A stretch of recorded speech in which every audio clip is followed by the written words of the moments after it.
9월 13일 일요본문을 시작하도록 합니다. 부처님 말씀 함께 하겠습니다. 수따니 빠따 단미가이경 22번 개송입니다. 그리고 제자는 주지 않는 것은 무엇이든 또 어디에 있든 그것을 갖지 말라. 빼앗거나 빼앗는 것에 동의하지도 말라. 주지 않는 것은 무엇이든 가져서는 안 된다. 그리고 제자는 주지 않는 것은 무엇이든 또 어디에 있든 그것을 갖지 말라. 빼앗거나 빼앗는 것에 동의하지도 말라. 주지 않는 것은 무엇이든 가져서는 안 된다. 그리고 제자는 주지 않는 것은 무엇이든 또 어디에 있든 그것을 갖지 말라. 빼앗거나 빼앗는 것에 동의하지도 말라. 주지 않는 것은 무엇이든 가져서는 안 된다. 편안하십시오. 꼭 머리를 깎고 가사를 입고 탁발을 하는 스님이 출가 수행은 안 한다 하더라도요, 제가 신자로 살면서 이것만 지키면은 출가 수행하는 스님들과 다를 바가 없다고 했습니다. 첫 번째, 지난번 시간에는 죽이지 말라고 그랬잖아요. 이번 시간은 훔치지 말라는 겁니다. 여기서 훔친다는 것은 남의 주머니에 있는 것, 남의 물건 내가 갖는 것이 아니라요, 길에 떨어진 것이라도 그것이 자연물이 아니면 전부가 다 주인이 있다는 겁니다. 그래서 어디에 있든 무엇이든 그래서 나오는 말입니다. 그 다음에 빼앗거나 빼앗는 것에 동의하지도 말라. 저 훔칠까? 그래, 훔치자. 저 따먹을까? 그래, 하지 말라는 겁니다. 똑같다는 겁니다.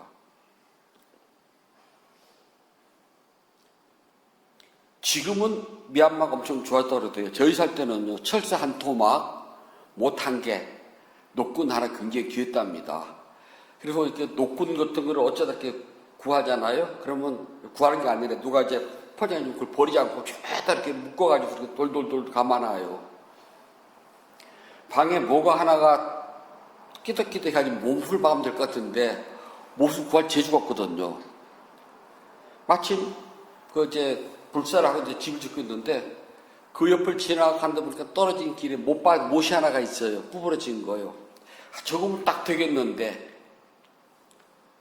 원칙대로 못 줍습니다.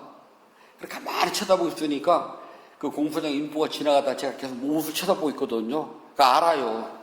그 못을 주워서 탁 털어가지고 두 손으로 저한테 올립니다. 그럼 좀 공양을 받은 거거든요. 주인 없는 물건 가져간 적이 없거든요. 어느 해 흉년이 들었는데 부처님 당시 때요. 비구들이 먹을 게 없어가지고 굶어 죽기 일보 직전이에요. 그래서 자기 있는 처소에서 부처님을 배우러 오는데 길에 주인 없는 망고나무 밑에 막 망고 같은 수북이 쌓였어요. 근데 그걸 줘먹고 싶은데 부처님이 갖지 말라고 그랬잖아요. 그래서 비구들이 쫙쫙 굶으면서 오거든요. 부처님이 이제 화합은 되었느냐, 수행하는데 장애는 없었느냐, 탁발에 어려움은 없었느냐 하고 꼭 질문을 해요. 세상에 흉년이 들어서 탁발이 되지 않습니다. 근데 오다 보니까 주인 없는 망고나무 아래에 망고가 많이 떨어져 있었습니다. 그게 먹고 싶은데 배고파가지고 부처님이 주지 않는 건, 공양 올리지 않는 것은 먹지 말아라 해가지고 저희가 한 개도 못 먹었습니다. 그래 굶주린 배를 움켜잡고 몇 날 며칠 굶으면서 여기로 왔습니다 그러거든요. 그래서 부처님이 법을 정합니다. 주인이 없는 그런 나무에서 떨어진 과일은 먹어도 좋다. 그래 스님들은 공양하지 않아도 먹을 수 있는 것이 물. 또 모든 걸 먹을 때는 앉아서 먹게 돼 있어요. 단 그러니까 우물하면서 돌아다니면 안 되거든요. 바꿔서 말하면은 이런 마트나 백화점에 가게 되면 그 시식코는 주잖아요. 그거를 받으면 음식을 받으면 앉아서 먹어야지 걸어다니면서 우물우물 먹거나 서서 먹어서 안 되거든요. 그래서 거기 가서 시식권에서 주면 절대 안 받아요. 해서는 안 되거든요. 그러나 단 물, 음료수를 써서 먹어도 돼요. 그러나 길에 떨어진 과일도 앉아서 먹어야 돼요. 근데 제가 신자들한테는 이런 걸 지킬 수가 없는 것이거든요. 그래서 그 부분에 대해서는 말하지 않아요. 대신 주지 않는 물건, 훔치지 마, 갖지 말아라. 훔치지 마, 갖지 말아라. 가질 생각도 하지 말고 누가 그렇게 이야기하더라도 그게 동조조차도 하지 말아라. 아주 간단 명료해요. 부처님 가르치면요. 마음이 편하다의 반대말은 불편하답니다. 고요하다의 반대말은 마음이 흔들린다 그래요. 그러니까 마음이 편하거나 불편하거나 고요하거나 흔들리는 걸 보고 우리가 마음의 작용을 눈에 보긴 않아요. 그런데 형용사 움직이라고 그런답니다. 또 검다, 희다 해서 눈으로 보고서 감각적으로 움직이시는 것도 있어요. 마음이 편하다, 불편하다는 눈에 안 보이는 겁니다. 근데 검다, 희다는 눈에 보여요. 감각적이거든요. 또 같다, 다르다 하는 비교적인 것도 있고요. 있다, 없다 하는 심리적도 있답니다. 근데 모두가 다, 그래서 뭐 비교를 하든 뭐를 하든, 그러니까 눈에 보이는 것이든, 귀로 들리는 것이든, 그러니까 눈만 나오면 늘 우리 귀, 코 다 나오는 겁니다. 그리고 마음에, 이제 눈에 보이진 않는 마음이 편하다, 불편하다는 우리가 전부 다들 일반 사회적에서는요, 그냥 심리적인 현상 그렇게 이야기한답니다. 그러니까 직접 보고 심리 현상을 나타냅니다. 검다, 희다, 크다, 작다. 또 무엇인가를 보고 좋다, 나쁘다라고 이야기한답니다. 모두 우리가 마음의 작용이라고 그래요. 그래서 우리 마음의 작용, 여기 보면 잭타 시카 그러는데요. 우리 마음은 6개의 감각기관인데 우리는 흔히 5개만 이야기한답니다. 눈, 귀, 코, 혀, 몸. 근데 불교에서는 마음도 감각기관이라고 그래요. 그래서 아니, 비, 설, 신, 의 그런답니다. 그러니까 마음도 감각을 받아들이는 문으로 치기 때문에 육분 그래. 근 그러면은 뿌리 근자를 썼는데 한문으로는요. 원래는 감각기관입니다. 그러니까 감각기관을 통해서 대상을 받아들이고 대상을 받아들이면 마음에서 느껴요. 그렇게 마음에서 느끼는 소리를 보고 소리뿐만 아니라 다죠. 그걸 우리가 심리작용, 즉 마음의 작용 그런답니다. 어두운 밤길을 걸어가는데 비도 부실부실 오고 별빛도 없어요. 가로등마저 고장이 났네? 근데 괜히 기분이 좀 찝찝하고 무서워요. 그런데 선핏 뒤를 돌아보니까 누군가 시커먼 남자가 나를 막 쫓아오고 있는 겁니다. 무서워요. 그래 막 빨리빨리 막 걸어갑니다. 근데 뒤도 빨리빨리 막 걸어와요. 더 무서워요. 그래서 집의 문을 탁 잡고 뒤를 딱 쳐다봤더니 그 사람이 내 옆을 지나가서 옆집 남자예요.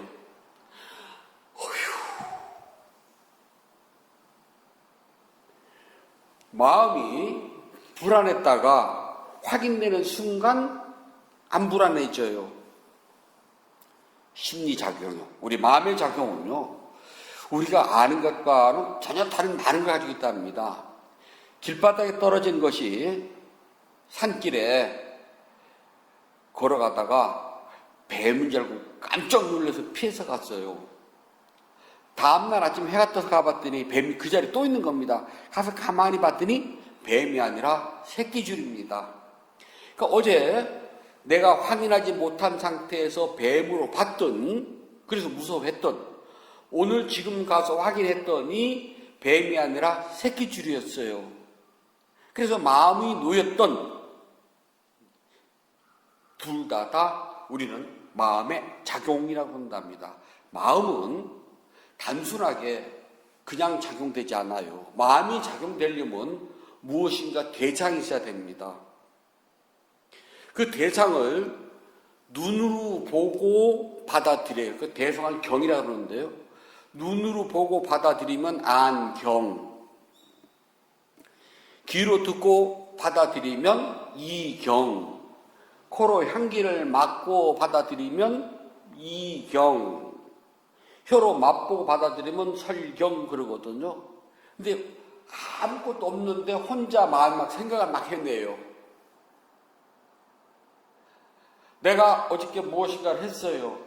친구하고 말다툼할 수도 있고 뭐 여러 가지 일이 있었는데 아침에 가만히 생각해 볼 때 그게 마음에 좀 걸려요. 참 불편하고 또는 기분이 좋을 수가 있거든요. 근데 그 일은 이미 지나갔거든요. 이미 지나갔는데도 불구하고 오늘 내 마음에서 여러 가지 뭐 불편하기도 하고 좋기도 하고 뭐 나타나잖아요. 그때 요 마음에서 나타나는 작용, 예를 들어서 어저께 아이가 엄마 뭐라고 했는데 내가 여러 가지 지금 몸도 힘들고 지치고 짜증이 나 있는 상태에서 아이가 한 소리를 탁 쏴붙였어요. 너 그것도 못하니? 하면서요. 그래 아침에 생각해 봤더니 어저께 그렇게 화낼 일도 아니고 별것도 아닌 일인데 내가 왜 화를 냈지? 그래 아이한테 미안한 마음이 막 일어나기 시작을 해요. 그때 그 미안한 마음이 일어나고 아이와 어저께 했던 일을 생각하는 그것을 보고 뭐라고 하냐면 법경이라고 그래요. 그러니까 법경이 일어날 때 법경이 일어난 줄 알면은 수행이고요. 법경이 일어났을 때 그것이 법경인지도 모르고 그냥 그 계속 그것을 따라가면 우리가 뭐라고 그래요? 번뇌망상이라고 그래요. 다른 게 아니랍니다. 5 감각기관에서 대상이 받아들여지면 우리는 좋다 나쁘다를 해요. 저거 좋네? 저거는 별로 안 좋아. 물건을 살 때 마트를 가보게 되면은요, 안경이 받아들이면은 마음이 좋다 나쁘다. 그냥 눈은 있잖아요. 있는 그대로밖에 못 받아들여요. 근데 그 마음이 빨갛다, 노랗다, 네모지다, 세모지다, 크다, 작다를 구분을 하고 좋다, 나쁘다를 구분을 해요. 눈은 받아들이는 것밖에 못해요. 모양을, 색깔을. 귀는 소리를 받아들인답니다. 길을 걸어가는데 갑자기 뒤에서 있잖아요. 제 이름을 불러요. 그래서 귀는 듣습니다. 그런데 뒤를 안 돌아봐도 목소리가 아는 목소리예요. 그러면 되게 기쁘잖아요. 그래서 고개를 돌아보고 손님들 이야기해요. 그때 마음에서 귀는 듣는 역할밖에 못하거든요. 이거는 누구 목소리. 그래서 내가 기분이 좋아서 손을 흔들게 하는 것은 법경이에요. 배가 고플 때 밥하는 냄새나 음식하는 냄새를 맡으면은 어떤 냄새든지 있잖아요. 기분이 좋아요. 향기 좋은데? 코는 냄새를 받아들일 뿐이고, 이게 좋은데? 먹고 싶은데? 라고 하는 것은 법경입니다. 그래서 마음의 작용을 모르면은 수행은요, 못하게 돼요. 예를 들어서요, 선방에서 화두를 들잖아요. 화두를 들면 오로지 화두에만 일직선으로 가거든요. 다리가 아프든 말든 몸이 가렵든 말든 그러니까 막 다리가 끊을 듯이 아파도 화두로만 집중을 한다고 그래요. 근데 우리 몸과 마음은 상호 보완적으로 움직이거든요. 하나의 대상에만 무조건 가는 것은 우리가 사마타 수행이라고 그래요. 사마타 수행은 일시적으로 마음이 대상에 집중하는 순간 마음이 편안해져요. 행복해진답니다. 이를 심해탈이라고 그래요. 지혜의 해탈이 아니랍니다. 부처님은 지혜의 해탈을 강조하셨거든요.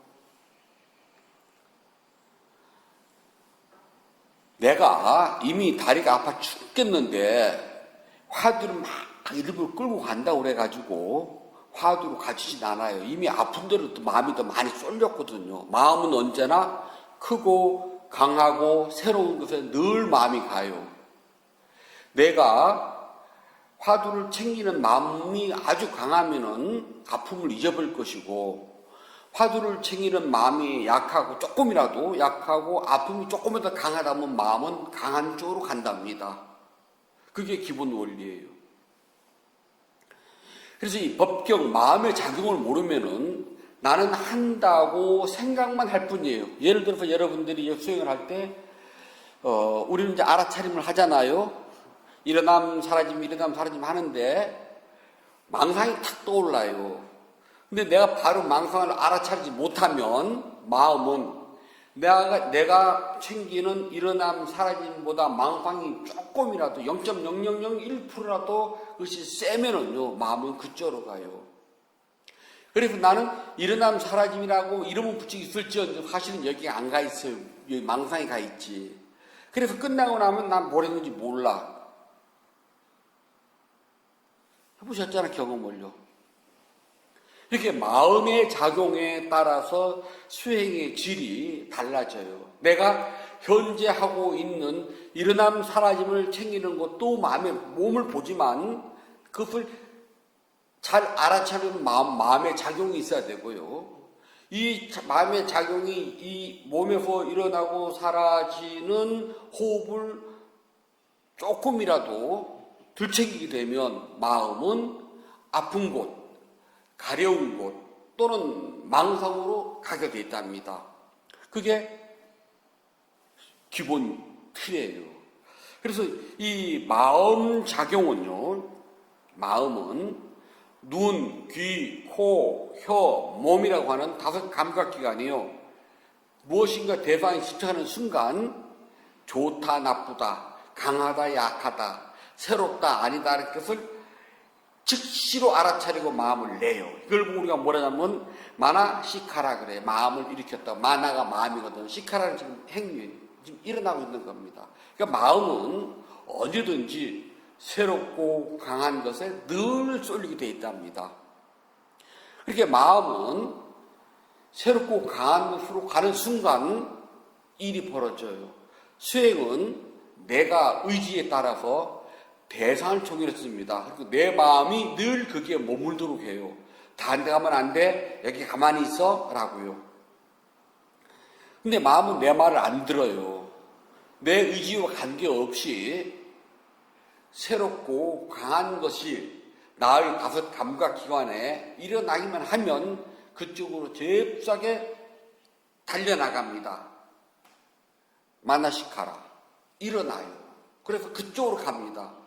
그래서 생각으로 가면 망상을 피우고 몸으로 가면 아픔, 저림, 가려움, 졸림 등등이 생겨난답니다.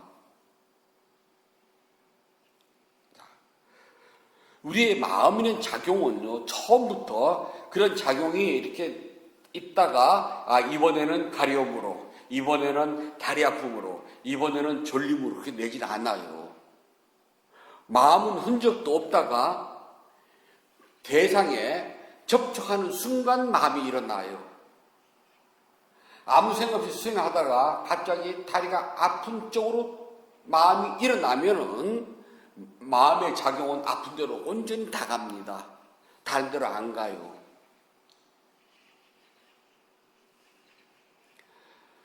갑자기 일어나면 사라지면 하는데 어저께 있었던 그 아이들한테 괜히 짜증냈네 하는 생각이 딱 생기면 다른 걸 다 젖혀놓고 오직 그쪽으로만 아주 전광석같이 딱 달려갑니다. 그리고 그게 달라붙어요.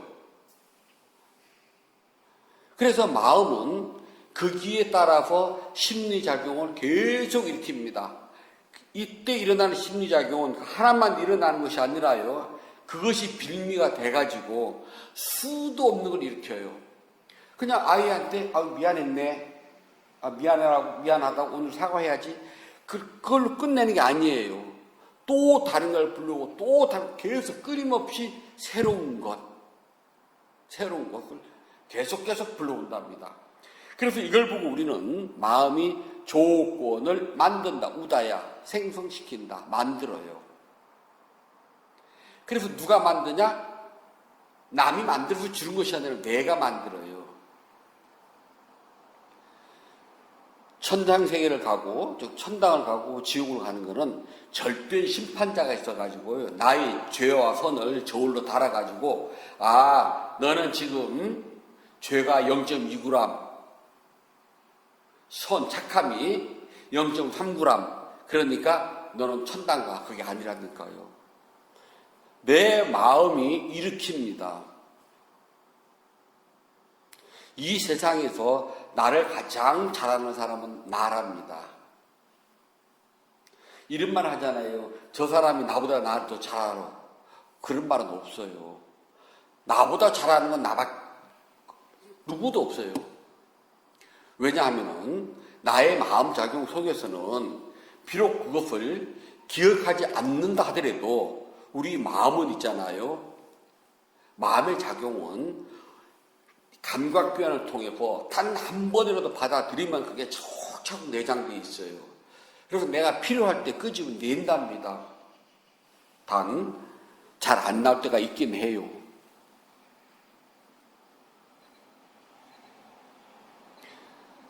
전혀 새로운 기계를 보더라도요, 먼저 내가 사용했던 뭐가 있으면요, 비슷하게 얼추 막 눌러봐요. 핸드폰 최신형을 산다고 그래가지고 못할 것 같아요. 먼저 써봤기 때문에 생판 처음이 아니거든요. 그래서 기억이 참 끄집어 내와요. 그래서 막 이렇게 주물러 본답니다. 그럼 어쩌지 돼요. 그래서 우리 모두는 대상을 보는 순간 받아들이고, 받아들이는 순간 우리 마음은 그걸 만들어내요. 생성을 시킨답니다.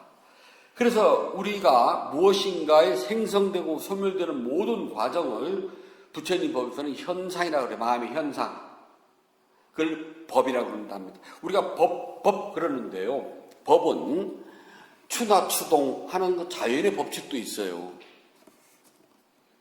지금 백로가 지났다고 아침 저녁으로 바람이 싼들 하잖아요. 이것도 법입니다. 자연의 법. 사람이 만든 형법, 민법 하는 것도 법이에요. 부처님께서 깨달음을 위해서 우리에게 알려주신 법, 진리, 그것도 법이에요. 또 여기서 말하는 것처럼 내 마음이 무엇인가 대성을 받아들였을 때 저것을 보고 아, 저건 빨간색, 저건 검정색, 저건 네모, 저건 세모, 아, 저건 듣기 좋은 음악소리, 저건 듣기 싫은 곡소리, 이렇게 분별하는 받아들이는 요것, 그것도 법이라고 그래요. 담마. 그 법을 잘못 이해를 하면은 부처님 법만 법인 줄 알아요. 여러분들이 수행을 할 때 일어남 사라짐은 배에서 일어난 호흡이 숨을 들으실 때 배가 부풀어 오르고 숨을 내쉬면 부풀어 난 배가 제자리로 원치식 된다. 그리고 알잖아요. 그 배가 부풀어 나고 들어가는 이것도 법이랍니다. 그래서 법을 관찰하고 있답니다. 문소리를 들어요. 탕 하고서요. 근데 문이 열 때 삐까덕 닫을 때 탕 하는 이 소리가 귀에 들렸으면 귀를 통해서 귀의 법을 여러분들은 본 거랍니다. 이해되죠? 법이라는 것이 이제. 그래서 법은 누구든지 깨어만 있으면 바로 법을 봐요. 법을 봤다는 것은 깨달았다와 같은 소리예요. 수도 없이 법을 봤잖아요. 배가 부풀어 오르고 살아는 것도 봤고, 가려운 것을 통해서 이 피부의 법도 봤고, 소리를 들음으로써 귀의 법을 봤고, 망상을 통해서 마음의 법을 봤잖아요. 안 본 법이 어디에 있대? 법 안 본 적 있어요, 우리가? 24시간 우리는 법을 봐요. 심지어 잠을 자면서 꿈에서 꿈을 꾸잖아요. 이 꿈은 마음의 현상이니까 마음의 법을 봤잖아요. 그런데 깨닫지 못하는 그 이유가 뭘까요? 수도 없이 법을 봤는데 수행 첫날 첫 시간이 여러분들이 이 다음에 법을 깨닫게 된다면 바로 그때 다 봤어요. 나는 그것이 법이라고 정말 깨어있는 마음으로 정확하게 받아들이지 못했다는 거예요. 아, 이게 법이야. 그리고 그 법을 딱 받아들이면 되는데 꼭 거기에 우리는 망상이 들어가거든요. 즉, 법을 알아차리는 힘이 약하다 보니까 우리는 법을 읽지를 못해요. 이걸 보고 우리가 마음이 그대로 빠싸다. 마음 그대로 맑고 깨끗한 마음을 그냥 그대로 받아들이면 되는데 꼭 여기서 색칠을 해서 받아들여요.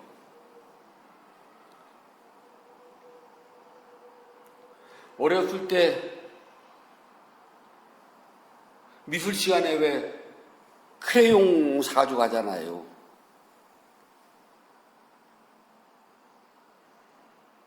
근데 스님이 크레용을 안 사주시고요. 신도네 집 아이들이 이제 크고 나면은 굴러다니잖아요. 그걸 이렇게 얻어다가 주시거든요. 그러면 색깔이 맞는 게 하나도 없어요. 어떤 건 막 다라고 요만한 것도 있고, 어떤 건 좀 큰 것도 안 쓰는 색은요. 그걸 가져가서 그리면은, 좀 부잣집 아이들은 이만한 거 있잖아요, 왜. 저는 요만한 건데, 이만한 거 가지고 와가지고 도화지, 그것도 뭐 이렇게 스프링으로, 그때는 문방구 가면 이렇게 낱장으로 팔고 있고 조그만한 거예요. 근데 걔네들은 이렇게 스프링 넣어가지고 이렇게 책으로 돼 있는 그거 딱 들고 오거든요. 그러다 색칠을 하고 그림을 그린답니다. 우리 마음은 도화지예요. 이 도화지는 각자가 만들어요. 크게 만드는 사람, 작게 만드는 사람, 파는 물건이 아니거든요. 여기에 칠하는 크레용도요. 시장에서 팔면은 12가지 색을 사오던 36가지 색도 있더라고요. 오, 이만한 거요. 근데 저는 12가지 색이 늘 모자라. 마음에서 그리는 이 크레용 있잖아요. 색깔도 내가 정해요. 무한적으로 만든답니다. 근데 우리가 제일 잘 만들어낸, 대개 이제 그렇게 그림, 아이들 그릴 때 이렇게 쳐다보면 잘 쓰는 색이 있잖아요. 강렬한 거, 빨강, 노랑, 파랑, 그런 거 많이 쓰잖아요. 검정색과 흰색은 거의 다 온전히 우리 스님 못 오시면, 제 경험상 그래요. 우리가 망상을 피울 때도 있잖아요. 잘 칠하는 색깔이 있답니다. 나만의 색깔이 있어요. 나만의 망상 색깔. 난 늘 그걸 칠하거든요. 그리고 그렇게 칠한 그 종이를 가지고 우리는 있잖아요. 다른 걸 그리려고 그래요. 그렇게 잘 안 그려지는 겁니다. 원래 우리의 마음의 색깔은 빠사디 깨끗해요. 그래서 수행을 하다 보면은 앉자마자 망상이 막 샘솟듯이 솟아나요. 말이 잡는 요정의 샘처럼요. 그래서 난 이미 내 마음이 기본색이 칠해서 나왔기 때문에요. 세상 없는 법을 봅니다. 눈으로, 귀로 얼마나 많은 법을 봤어요. 그런데도 거기다가 내 마음색을 정확하게 못 칠하는 이유가요. 이미 여기에 다른 색이 칠해져 있기 때문에 덧칠을 하려니까 안 되는 겁니다. 그래서 수행은 있잖아요. 처음 수행은 나도 모르게 칠해진 이 잡다한 색깔을 지우는 것부터 시작을 해요. 그래서 조금 시간이 걸린답니다. 어렵지 않아요. 그래서 우리 마음은 대상을 보고 마음은 움직여요. 이게 마음의 작용 그런답니다. 마음은 그냥 작용되지 않고 무엇인가 대상이 있어야 돼요. 눈으로 보든 귀로 듣든 내지는 마음이 망상을 피우든. 자, 다시 정리를 하면 눈은 보이는 것을 먹이로 삼아요. 보이는 게 없으면 눈은 작동 안 해요. 작용 안 합니다. 귀는 소리를 먹이로 삼아요. 그래서 소리가 없으면 귀는 작용을 안 해요. 코는 향기를 먹이로 삼기 때문에 향기가 없으면 당연히 코는 작용 안 합니다. 혀는 맛이에요.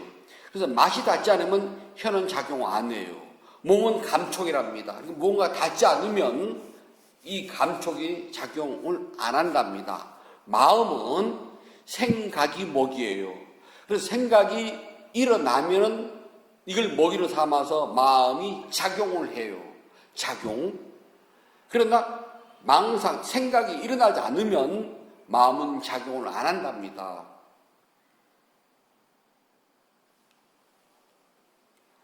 그래서 아무 생각 없이 멍 때린다 그러잖아요. 아무 생각이 없는 것이 아니라 생각을 했는데 몰랐다는 소리를 합니다.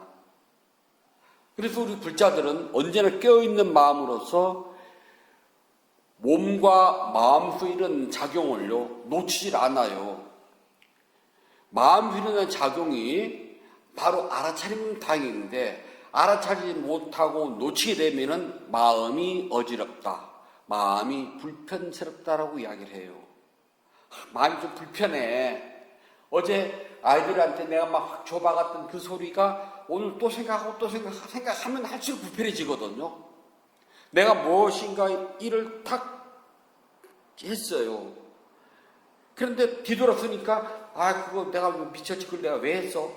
그 생각을 그냥 알아차렸으면 다행인데 알아차리면 놓치면 계속 그게 불편해져요. 불편해지면서 마음이 흔들려. 내가 그걸 왜 했어? 어저께 아이들이 그랬을 때 그냥 그래, 네 하면 될걸. 내 몸이 힘들고 내가 지친다고 짜증을 차리는데 생각하면 할수록 불편해지는 거예요. 그래서 알아차리면 마음의 작용, 몸의 작용은 당연하고요. 마음의 작용을 그대로 알아차리는 순간 깨끗해져요. 즉, 불편하지가 않아요. 세상 사람들은 어떤 일을 당하면 그것이 트라우마가 되고 불편해지고 어지럽고 그래요. 혼란스럽고요. 근데 불자들은 알아차리면 돼요. 정신과를 가잖아요. 그러니까 상담을 해서 이게 나아지는 기미가 없다. 그러면 바로 못 죽고 약 줘요. 그 약 먹으면 그냥 평생 그 의지에서 살아가야거든요. 그렇잖아요. 그냥 약 줘요.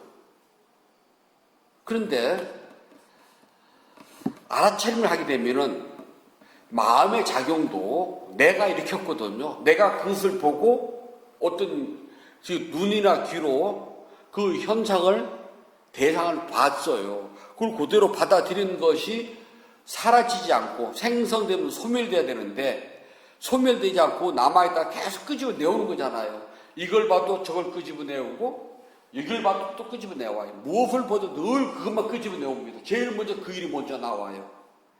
자, 그럼 우리가 뭐라 그걸 보고서 마음의 병. 그런데 그것이 생기는 즉시 알아차리면 되거든요. 그러면 마음이 어지럽거나 혼란스럽지가 않아요. 내 마음이 움직이면 나는 불편해요. 내 마음이 움직이면 나는 어지러워요. 혼란스럽습니다. 그래서 수행은 흔들리는 내 마음을 빠사디 고요하게 해줘요. 즉 마음이 불편해, 어지러워, 힘들어는 어떤 대상을 보고 내 마음이 움직였다는 소리예요.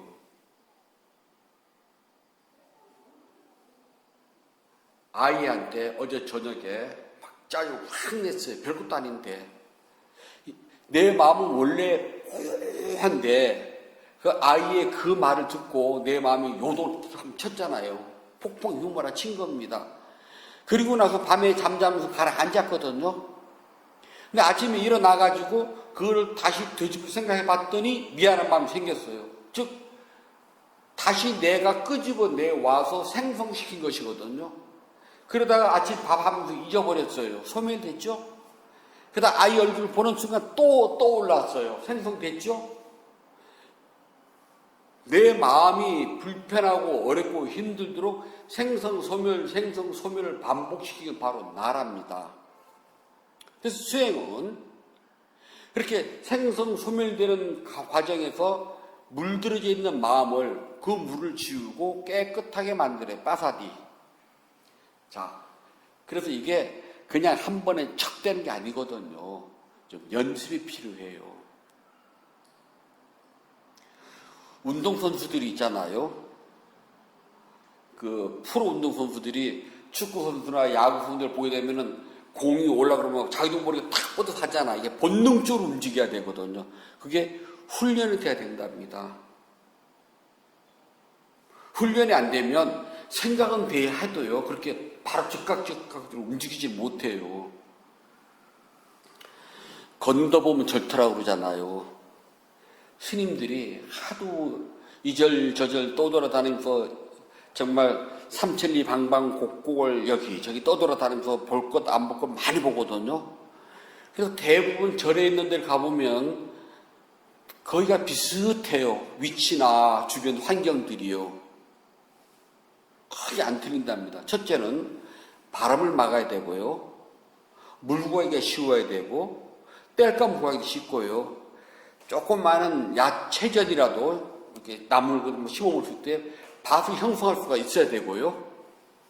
산사태라든지 돌이 떨어지지 않아야 되거든요. 명당 별겁니까? 어느 전이 가봐요. 안온하게 바람 막아주죠.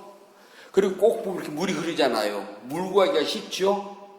그 다음에 손바닥만한 채전이라도 있잖아요. 그 다음에 주변에 막 산을 깎고 해가지고 이렇게 산사태가 나거나 또는 돌이 굴러떨어질 만한 위험 요소가 없답니다. 건너보면 절터가요. 스님들이 보다 보면은 직업의식이 발동해가지고 보는 순간, 저기 절터는 딱 보여요. 이런 말 할 때 경찰관 눈에는 다 도둑놈이 보이고요. 의사 눈에는 전부 다 환자만 보이고요. 장의사의 눈으로서 보면 전부 다들 그걸 보인대. 그게 하루 이틀이 된 게 아니거든요. 어떤 피부과 의사는요, 환자 얼굴을 모르는 데 있잖아요. 이 피부 상처를 보거나 그러잖아요. 딱 보면 자기 환자 금방 아는데, 이 환자 손이 아파가지고 피부에 뭐가 나가지고 나한테 온 환자인데 지금 이렇게 됐네? 안 돼요. 피부만 봐도요. 치과 의사는 입만 딱 벌리면은 내가 했는지 아는지 안다라. 아무리 오래 있다가 와도요, 입 딱 벌리고 딱 앉는 순간, 이거 내가 했다고 안다네요. 마찬가지입니다. 알아차림도요, 그냥 이렇게 딱 보고, 마음이, 예를 들어 눈에 보인 아픔, 망상, 그게 있잖아요. 그냥 되는 게 아니거든요. 훈련을 해야 돼요. 근데 사람들이 한 도번 많이 했는데, 한 20, 30분 하고 나서 금방 되는 줄 알거든요.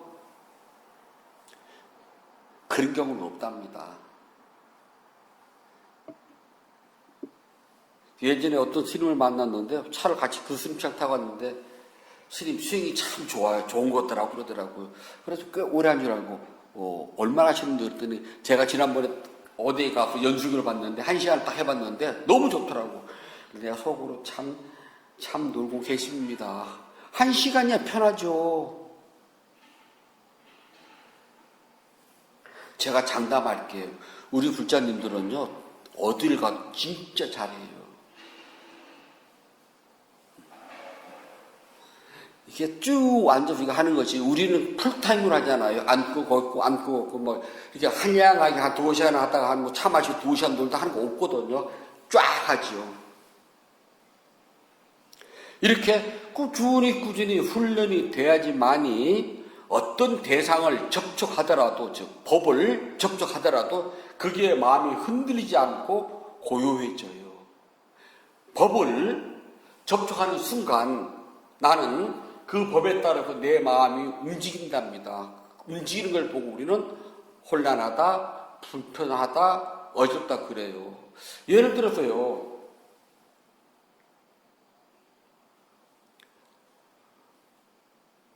나는 그냥 맨날 회사 근처에서 그냥 밥 한 그릇 가볍게 먹고 그냥 국밥 아니면 짜장면 찌개 그런 것만 먹었는데 어느 날 누가 점심을 산다고 그래가지고요, 정말 별 5개 호텔 양식집을 들어갔어요. 가면은 이게 앞에 버려진 게 많잖아요. 포크도 몇 개, 나이프도 몇 개, 그러면은 어떤 걸 써야 될지 모른다고. 그런 자리는, 그리고 앞에는 옷을 제대로 입고 그 친구들이 모였는데 나는 그냥 회사에 있는 그대로 놨다 보니까 그런 자리에서 밥 먹으면 밥 먹는 거 되게 불편하다. 저도 처음에 어떤 불자가 양식당에 가서 사주는데요, 저 산골짜기 촌놈이잖아. 그런데 막 쫙 놓여져 있는데요. 그리고 탁 갖다 주는데 처음에는 풀만 갖다 주더라고. 근데 이 많은 것 중에서 어떤 걸 써야 될지 모르겠어요.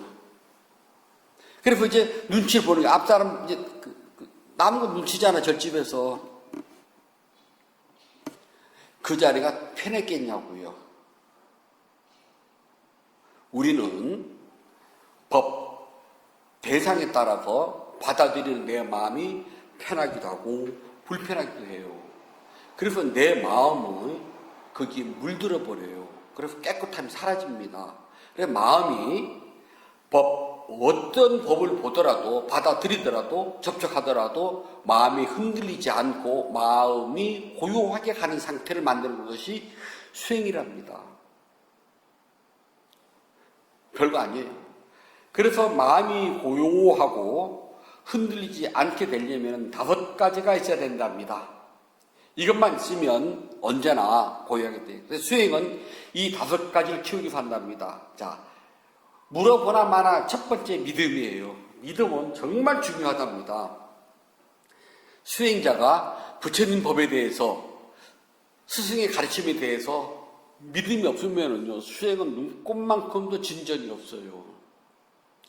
수행을 하고 나서는 대가를 바라지 말아요. 대부분의 불교 신자들이 있잖아요. 저 스님들하고도 이야기를 한답니다. 앞으로 10년 후나 20년 후에는 지금 있는 직업에서 어떤 직업군들이 사라지고 어떤 형태의 직업군들이 새로 생기나 한번 생각해 봅시다. 그럴 때에 우리 불교가 그들에게 어떤 마인드를 가지고 접촉할 것인가. 지금처럼 목탁 치고 제사 지내고 기도하고 불공해서가 앞으로 그 바뀐 직업에서 통할 수가 있겠나 생각해 보세요.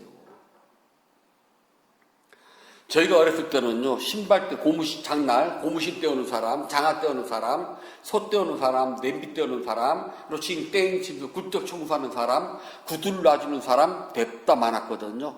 지금은요.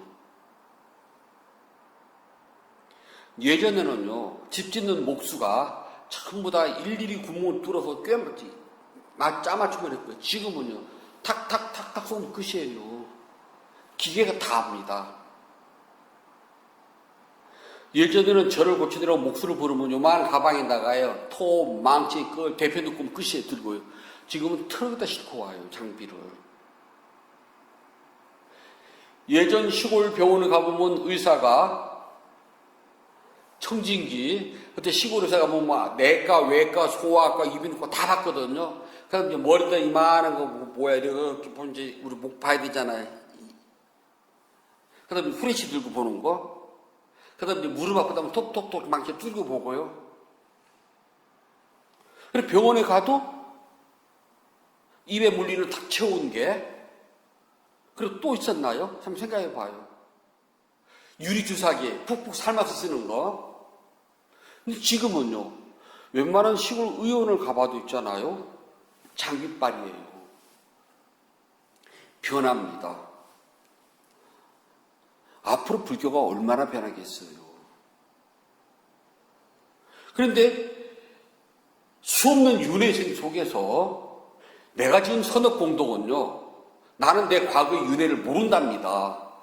지금 있는 현재도 잊어버리고 사는데요. 현재도. 그 사이에서 금생에 내가 지은 선업이요, 수없는 윤회생 속에서 본다면은 내가 금생 지은 선업은 모래알갱이 하나도 안 될 수가 있어요. 모래알갱이 하나도요. 그런데 대부분의 불교 신자들은 깨달음을 성취하기 위해서 내가 공덕행을 쌓아가 아니라요, 금생에 이 복을 지어서 금방 나한테 이런 복이 오길 바래요. 내가 복을 지었으니까 이게 내일 모레는 변해가지고 나한테 돌아오기를 바라지, 대가를 요구한다는 겁니다. 그러다가 갑자기 집에 우환이 생겨요. 아프거나 죽거나 다치거나 사업 위태로. 그러면은요, 뭐라 그러게요? 나 할 만큼 했는데 왜 요것밖에 안 돼? 신심이 물러난다. 그건 신심이 아니에요. 대가를 바로 간 거잖아요. 저 절집 오래 살았어요. 수없이 봐온 게 그거랍니다. 그 대단했던 신심이 하루아침에 뚝 사라져요. 그러면서 하나씩 하는 소리가 나 할 만큼 했는데 나한테 왜 요것밖에 안 와? 할 만큼 한 것은 내 생각이에요. 수없는 윤회생 속에서는요, 금생에 내가 지은 공덕은 모래알갱이 하나도 안 된다니까요. 보이저 13호가 태양계를 벗어났잖아요. 쭉 돌아가면서 미국의 나사 과학자들이 기발한 생각을 했답니다. 앞만 찍은 것이 아니라 한번 뒤돌아서 찍어보자고. 그래서 카메라를 뒤로 돌려서 지구를 탁 찍었습니다. 그랬더니 있잖아요. 저 은하에서요. 지구는요. 정말 모래알갱이 더 작은 하나의 점이더랍니다. 수없는 윤회생 속에서요. 내가 금생이 지은 선업은 모래알갱이 하나에 불과해요. 근데 그걸 가지고서 나 할 만큼 했거든? 근데 왜 나한테 이런 일이? 나 아니더라도요, 누구든지 그건 똑같이 겪어요. 그것과는 별개랍니다. 그러면 매일 부처님한테 예배하고 연불한 스님들은 죽을 때 그냥 해야 되겠네. 근데 스님들도요, 아파서 죽는다니까요. 교통사고도 나고요.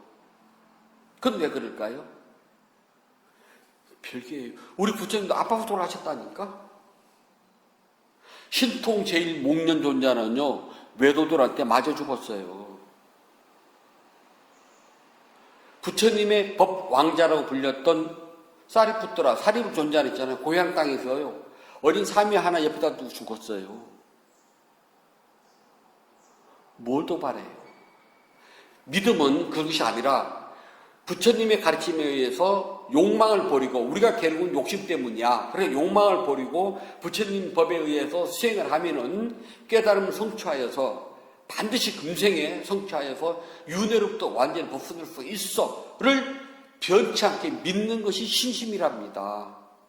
근데 우리는 신심 그럼들 돈으로 환산하려고 그러거든요. 그렇지 않아요. 그래서 이 신심 첫 번째입니다. 그래서 신심이 있어야지만이 흔들림이 적어요. 제일 큰 흔들림은요, 믿음에 대해서 뒤로 물러나는 것이 제일 큰 흔들림이에요. 이거 해가지고 과연 도통할 수 있을까? 무릎만 아픈데? 그러면 이거 못해요. 내가 절에 가서 아무리 해보고 막 기도하고 보시하고 해봐도 왜 이렇게 일이 안 풀려? 왜 이렇게 몸은 더 아파? 그럼 바꾸는 봅시다. 주스님 수행 열심히 하는 거 알잖아요. 정진요. 농땡 안 피우고.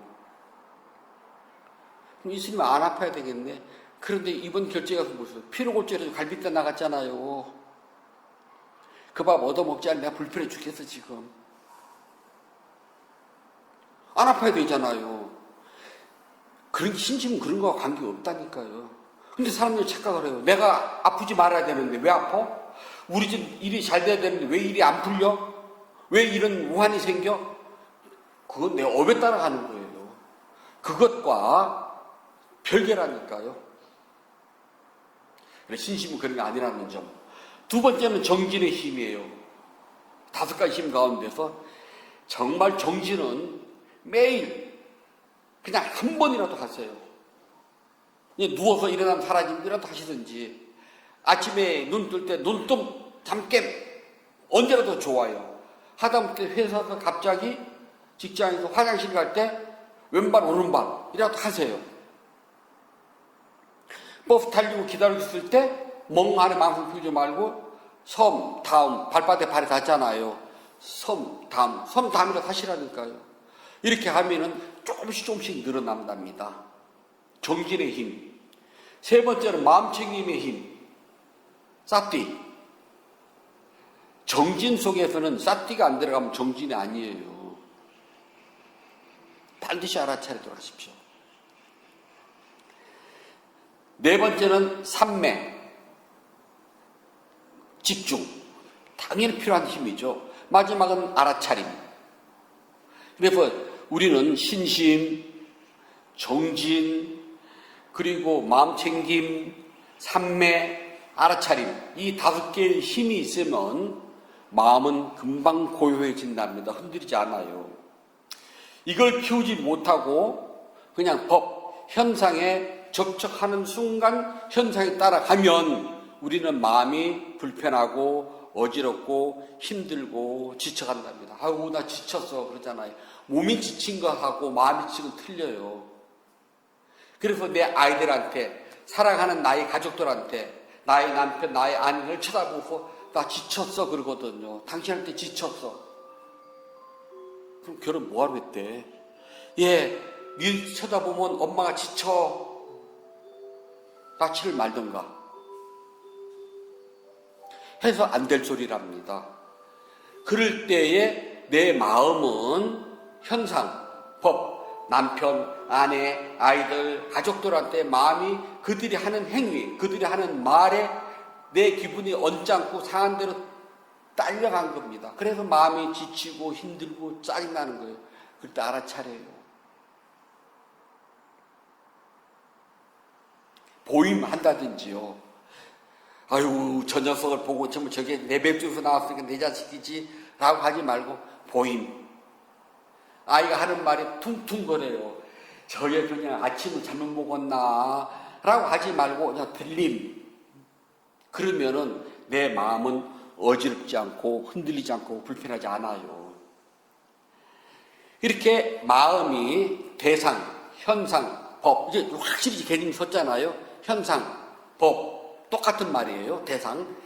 여기에 따라서 가게 되면은 그게 뭐라고? 본뇌들, killesa가 돼요. 본뇌들 별거 아니에요. 내 마음이 대상, 현상, 법에 따라서 움직이면 그에 따라 움직이는 거예요. 미워하는 마음이 일어나서 미워하여 움직이고, 화나는 마음이 일어났는데 화나는 마음에 따라 움직인답니다. 그럴 때 우리는 불편하고 짜증나고 괴롭고 힘들어요. 그걸 우리가 뭐라 하지? 뭉뚱을 해서 그것을 본뇌들 그래요. 본뇌라는 것은 마음의 작용을 말한답니다. 수행은 이렇게 흔들리고 괴롭고 짜증나고 힘드는 마음에서부터, 즉 법, 현상, 대상에서부터 자유를 얻는 법을 익힌답니다. 그래서 세상에 번뇌를 만드는 것도 나고 번뇌를 소멸시키는 것도 납니다. 불편하게 만드는 것도 나고 행복을 만드는 것도 나예요. 누가 묻더라고요. 스님 이렇게 주신 이제 결제 갔잖아요. 그러면 저 혼자 있잖아요. 어떻게 살아요? 그러거든요. 그러니까 일요일날 법회 때 외에는 거울 보고 혼자서 말할 수가 없잖아요. 웃을 일도 없고요. 찾아오는 사람도 없고요. 그럼 안 심심하냐고 물어봐요. 우리 속은 많다고 그랬어요, 제가. 천일님이 많아가지고 지금 장마철 습기를 먹어서 내가 보름이 뭐야 지금 말리고 있는데 말을 말하면 비가 오고 말을 말하면 비가 와서 지금도 그러거든요. 심심하면 소금 먹으면 되거든. 그랬더니 그거 말 그래요.